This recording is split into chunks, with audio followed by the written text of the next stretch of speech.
Guys, आप लोगों में से बहुत सारे ऐसे लोग हैं जो गवर्नमेंट जॉब के प्रिपरेशन कर रहे हैं और मैं आपको बताऊंगा कि बीटेक के बाद जो लोग गवर्नमेंट जॉब करना चाहते हैं, सिर्फ एक एग्जाम आप इंजीनियरिंग के बाद पास करो और आपको कम से कम 20 गवर्नमेंट जॉब पाने की अपॉर्चुनिटी मिलेगी।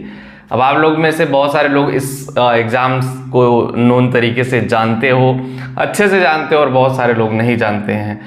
तो नमस्कार, सो करेडे चैनल में आपका बहुत बहुत स्वागत है और पहली बार चैनल पे आए हैं तो चैनल सब्सक्राइब करिए, बेल आइकन को जरूर प्रेस करिए ताकि हर वीडियो को नोटिफिकेशन आप लोगों को मिलती रहे।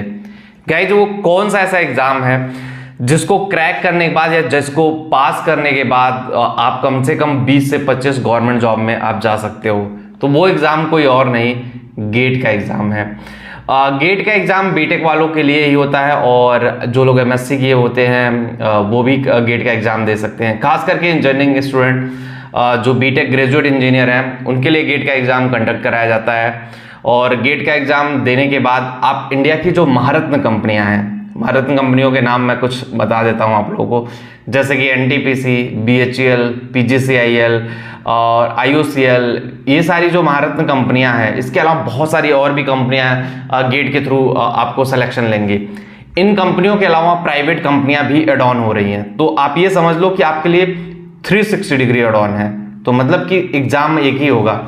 गेट के एग्जाम के थ्रू होता क्या है, जैसे जब आप गेट का एग्जाम देते हो फाइनल ईयर में, तो अगर आप गेट में अच्छा स्कोर कर ले जाते हो, लगभग आप 60 प्लस या 70 प्लस अगर आप स्कोर कर ले जाते हो 100 में, गेट का जो ओवरऑल मार्क्स होता है वो 100 मार्क्स का होता है, तो ओवरऑल अगर आप स्कोर 65 प्लस या 70 प्लस कर ले जाते हो, डिपेंड करता है उस टाइम का पेपर कैसा है और कंपटीशन का लेवल कैसा रहा है, तो प्रोबेबिलिटी ये बनती है कंपनियां डायरेक्ट आपको इंटरव्यू के लिए बुलाती हैं। इंटरव्यू में आप जाओगे, फिर उसके बाद इंटरव्यू के बाद आपको बेसिक बताया जाएगा कि भाई इंटरव्यू के बाद फिर आपका एक जीडी राउंड होता है, जीडी राउंड के बाद एक फाइनल कट ऑफ बनती है कि भाई आपका सिलेक्शन हुआ या नहीं हुआ। लेकिन उसके बाद फिर आपको कोई एग्जाम नहीं देने की जरूरत है। अगर आपका अच्छा यहाँ पे गेट में रैंक अच्छी आ गई तो डायरेक्ट इन 25 कंपनियों में इंटरव्यू हो जाएगा। समझ लो 20 से 25 कंपनियां सब में, सिर्फ आपको फॉर्म डालना है, गेट के स्कोर के बेस पे ये कंपनी आपको बुला लेंगे, सिर्फ और सिर्फ इंटरव्यू होगा।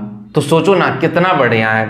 एक तरह से बढ़िया भी है और एक तरह से बेकार भी है, क्योंकि अगर एक एग्जाम खराब हो गया तो समझ लो 25 के 25 अपॉर्चुनिटी आपके साथ चली जाएगी। और एक तरह से ये है कि मान लो अगर 25 एग्जाम होते तो बहुत लोगों के लिए ये होता कि एक एग्जाम सही नहीं हुआ तो हो सकता है कोई एग्जाम सही हो जाता। तो एक एग्जाम, गेट एग्जाम, अगर जिनको गवर्नमेंट जॉब में जाना है, गवर्नमेंट सर्विस में जाना है, सरकारी नौकरी करनी है इंजीनियरिंग के बाद, तो गेट ही एक ऐसा रास्ता है, गेट एग्जाम ही एक ऐसा रास्ता है जिसकी प्रिपरेशन आप अच्छे से करके, जिसकी तैयारी आप अच्छे से करके बहुत दूर तक जा सकते हो। अगर आपने गेट की अच्छे से प्रिपरेशन नहीं की तो इंजीनियरिंग के बाद आप बहुत दूर तक नहीं जा पाओगे। ये मैं आपको क्लियर कर देता हूं कि आप बहुत दूर तक नहीं जा पाओगे इंजीनियरिंग के बाद। आपका जो डायरेक्शन है वो बहुत दूर तक नहीं जा पाएगा। आपको एक लिमिटेशन में फंस जाओगे, कहीं ना कहीं आपको जाना कहीं और है, पहुंच कहीं और जाओगे, चीजें रुक जाएंगी। तो आपको समझने की जरूरत है। गेट एग्जाम की प्रिपरेशन के लिए आपको प्लानिंग, स्ट्रेटजी, प्रीवियस ईयर के क्वेश्चन पेपर, ये सारी चीज़ों पे फोकस करने की ज़रूरत है। जब तक आप ये सारी चीज़ों पे फोकस नहीं करोगे, इन सारी चीज़ों पे वर्क नहीं करोगे, ये सारी चीज़ें किस तरह से काम कर रही हैं इस पे एनालाइज नहीं करोगे, ऑप्टिमाइज नहीं करोगे, शायद आप आगे नहीं बढ़ पाओगे। तो गेट एग्जाम बहुत मैंडेटरी है। गेट एग्जाम पे फोकस करिए, अच्छे से उसको देखिए, एनालाइज करिए, उस पर वर्क करिए। और बीटेक के बाद गवर्नमेंट जॉब पाने के लिए देखो, सिर्फ रेलवे और आपको बोल दे आरआरबी का एग्जाम है, कुछ और 2-4 एग्जामों को छोड़ करके टेक्निकल इंजीनियर बनने के लिए गेट एग्जाम मैंडेटरी है आपके लिए। तो सोचो ना गेट एग्जाम कितनी वैल्यू आपके लिए रखता है, बीटेक वालों के लिए खास करके।